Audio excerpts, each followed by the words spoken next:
Hey y'all, it's the Jed. I'm at Mulholland Harley Davidson, and today we're going to test ride a 2022 Harley Davidson Lowrider S. Let's take a look at this bike.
Well, y'all, we've gone from Ducati to Harley Davidson in 1 week. I'm here with Matt from Mulholland Harley Davidson, and I am on a 2022 Lowrider S at a red light. See if I can manage this test ride without making a fool of myself. Tell you one thing, that shift lever is oddly placed. It's way up high. These are kind of, they're mids, but they're the forward side of mid. It's gonna take me a second to get used to this. So what are we doing? Why are we on this bike? Well, this is the least expensive way you can get yourself into a 117 Milwaukee 8 in the Harley lineup. This thing has its stickers with a little bit of dealer markup in it. I noticed it's right around 21.5 or so. I'll put the exact number on screen for you. And I'm a big fan of this bike for obvious reasons, because it is the most reminiscent of an FXR in the Harley lineup, and y'all know the Jed loves his FXR. So what is this bike? Well, it's a badass heavyweight cruiser. I would say it is the heavyweight cruiser against which all other heavyweight cruisers should be measured. It's funny, you know, this bike has kind of snuck into the lineup without a lot of fanfare, because what has gotten all the fanfare is the new Lowrider ST, which is even more FXR reminiscent. It's got that new fixed fairing and touring bags on it.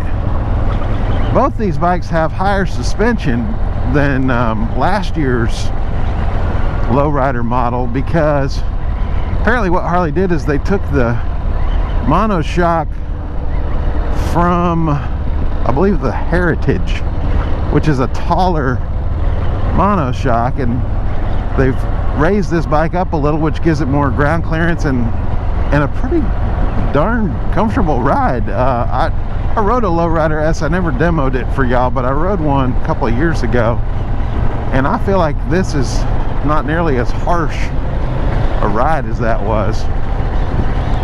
The other thing they changed this year is they moved the speedo from the tank up to the triple tree on top of the bars there, and it's a combo tachometer with a analog tachometer with a digital speedo, which is nice. You don't have to look down quite as much to see what you're doing.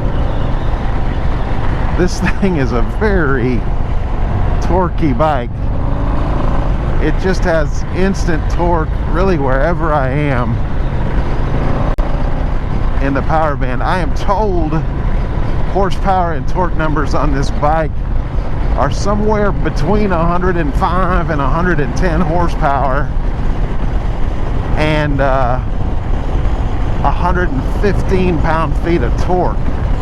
Funny story Matt just told me is that the ST model is advertised with 116 pound-feet of torque. It's the exact same engine, exact same cam. So it sounds like Harley's being a little funny there to get you to pay attention to the ST model. This is the color of this bike, which is really nice, is called Gunship Gray. It's got gold accents here and there in the engine, and then also the rims are gold. There's Matt telling me we're turning left up here. It's a really pretty bike. Oh, we're turning left sooner than I thought. What are we doing here? Hopefully he's not out of gas. Maybe we're going to stop and talk in here. I'm not sure. Let's find out. Man, it's really nice having torque on demand, right? Yeah, really good torque off of this bike. Really opens up that motor and that's a really fun ride. It's great. And then, you know, I heard you say this has the taller monoshock. I think you said from the Heritage, is that right? Yes, sir. So it has the Heritage shock going from 43 millimeters to 58, 59, somewhere around there. So lifted about 2 inches. So Matt's saying that monoshock lifted this about 2 inches from last year's model, and I mean it's still very low, so that shouldn't scare anybody off. I mean you would have to have a really short inseam not to be able to flat foot on this bike. But I was just remarking that I feel like I can tell that difference. I rode one of these I guess it must have been in 2020, and this feels a little smoother than that one did on this. So is there any chance we could do that loop one more time? Yeah. Could we or could we take the freeway back and then do this loop one more time? Yeah. That'd be awesome. Yeah. Ready? Ready.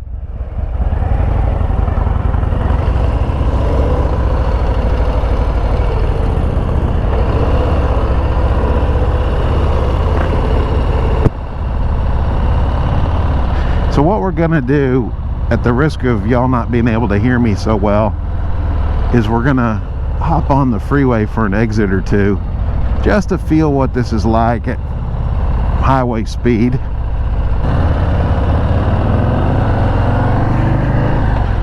If this were my bike, I would definitely raise these bars. It would, I'm sure, cost a fortune because you'd probably have to extend your clutch and brake cables and Lord knows what else. But this is a pretty, well, I wouldn't call it an aggressive riding position, but I'm more forward than I would want to be for a super long time.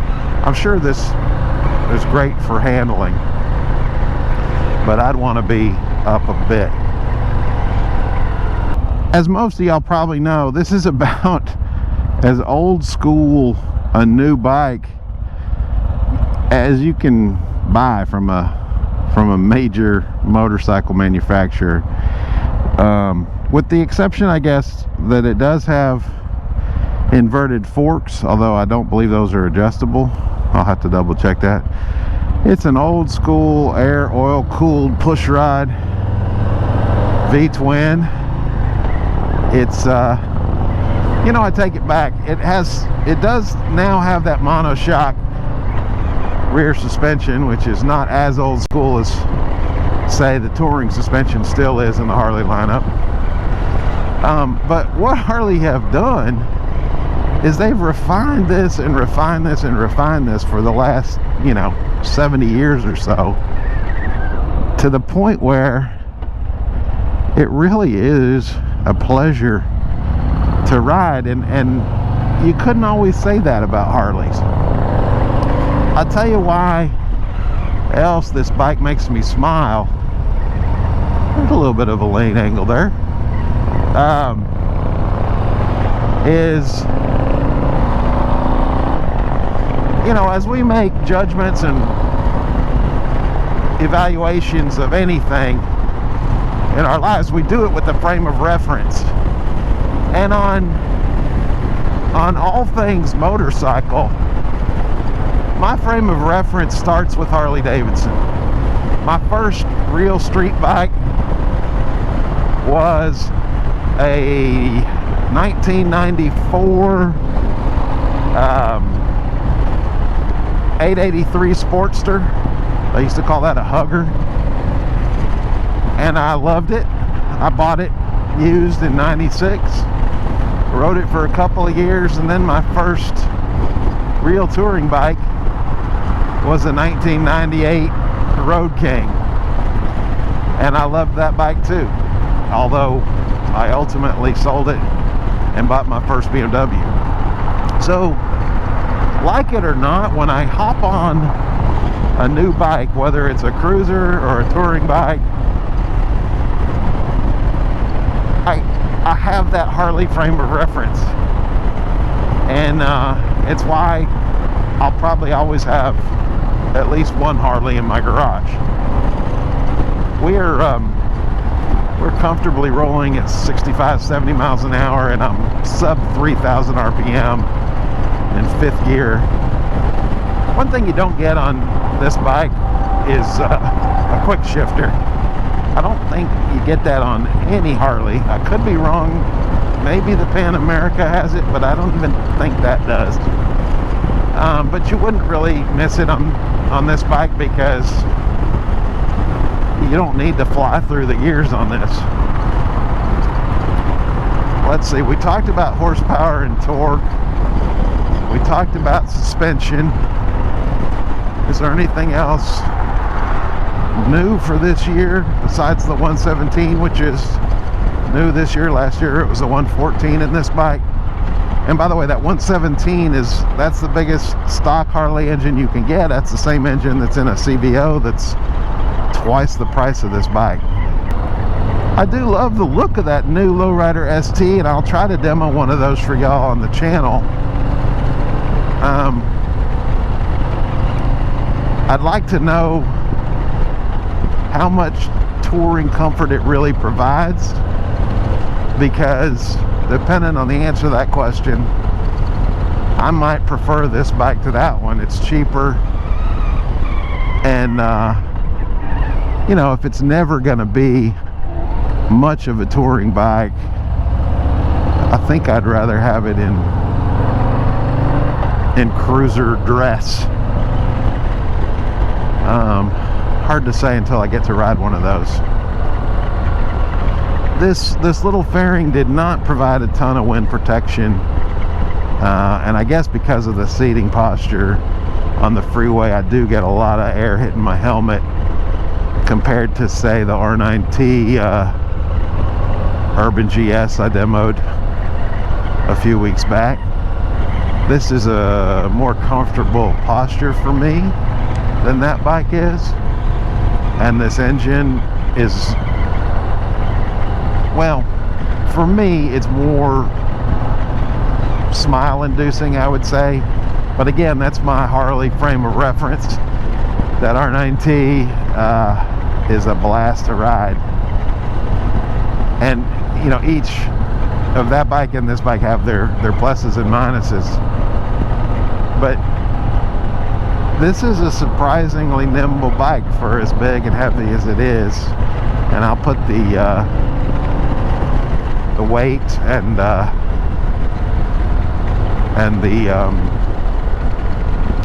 wheelbase numbers on screen for y'all too. One thing I haven't talked about, and I'll double check this with Matt, but I believe this has the Harley, I think they call it RDRS on it, which means it's got ABS and it's got traction control, and that's a nice thing. My FXR, of course, has neither of those things, and so I could ride this bike much more aggressively than I ride my FXR. the power on this bike exceeds the power on my FXR, which is a stroked twin cam as opposed to this Milwaukee 8. And this power delivery is much smoother. My FXR is a hot rod. It's twitchy and jumpy. This thing is just very smooth, stable roll-on power. Would I own this bike? Absolutely. If I were in the market for a new cruiser, this would be the bike of choice for me. I mean, either this or the ST, depending on how that bike feels when I get to ride it. But this bike is the cruiser to beat. Absolutely. It's pretty remarkable what you can do on this bike and how great it feels. I don't want to get off of it, frankly. Do yourself a favor and get down to a Harley dealer and check one of these out if you haven't already. Definitely worth a demo ride, and if not that, just have a look at it. It's a really pretty bike. Now, fit and finish, as beautiful as this bike is, I think BMW takes the award in that category. The R18 is more nicely appointed than this bike is, and just the little details, nuts and bolts and cables and controls are nicer on that bike. Both the the R18 first edition that I rode and the B, the bagger, are just a little more thoughtfully put together. But this is still a really good looking bike. Interestingly, this is clearly a cable clutch. I think Harley has maybe abandoned the hydraulic clutches in the cruisers. I think they must have a hydraulic clutch on the Pan America, although I could be wrong there too. But the feel of this clutch is really nice. The friction zone is in the right spot. I like that better, frankly, than even on my RT, where the clutch really doesn't engage until the lever is way out. The word I think I was looking for was linear. There's kind of a linear engagement on this clutch. It took me a couple of miles to figure that out, but I got it now. This has stock pipes, which sound okay. I think at a minimum, anybody who bought this bike would probably put on a breather kit and pipes, and I guess nowadays that means you're also gonna have to do a tune as well for the fuel injection.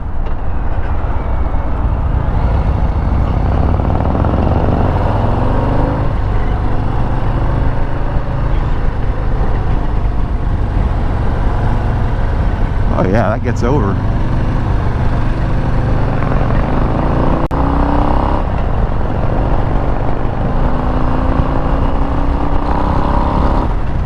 And just power on demand. I want to thank Mulholland Harley Davidson.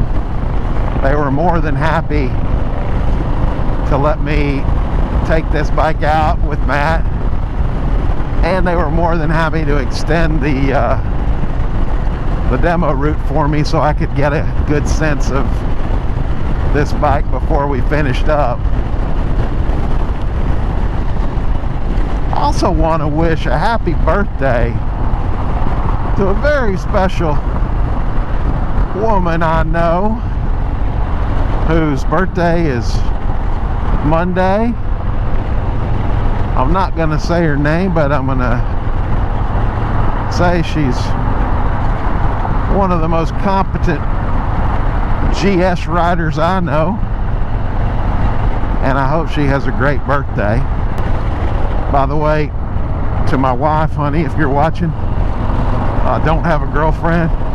I'll tell you who that was when I get home. I didn't talk about brakes. They're perfectly adequate. They're not just grabbers, but that may be because these pads are brand new. It's looks like dual 4-piston brakes up front. I didn't make note of what's in the back. This is a belt drive too, like pretty much every Harley is. Now you got to qualify that with not sure about the Pan America. I just haven't paid enough attention to that, whether it's belt or chain. I think it might be chain. There you can kind of see what the older dash looked like on the bike Matt's riding. That's just a regular Lowrider. It's not the S, and that's a used one, so I don't know what year it is. That could be as old, I think, as 2018. But it's got that center console with the speedo and tack on it, and this one's got that combo unit up top, which is again a lot nicer from a utilitarian perspective. So good to know in 2022 Harley is still the cruiser king. You probably will hear that all over YouTube, and I just want you to know you can trust it. For me, I've got no dog in the hunt. I can just call it as I see it, and there's just no doubt about that fact. Fact, of course it's subjective, but to me it's a no-brainer that this is the cruiser to ride. I'm going to sign off right here and say again, thanks to Mulholland Harley Davidson. Thank y'all for coming along for the ride. If you enjoyed this, please consider subscribing and please hit that like button, and I'll see you next time. You want me to put this up there? You want me to ride this up there? Or?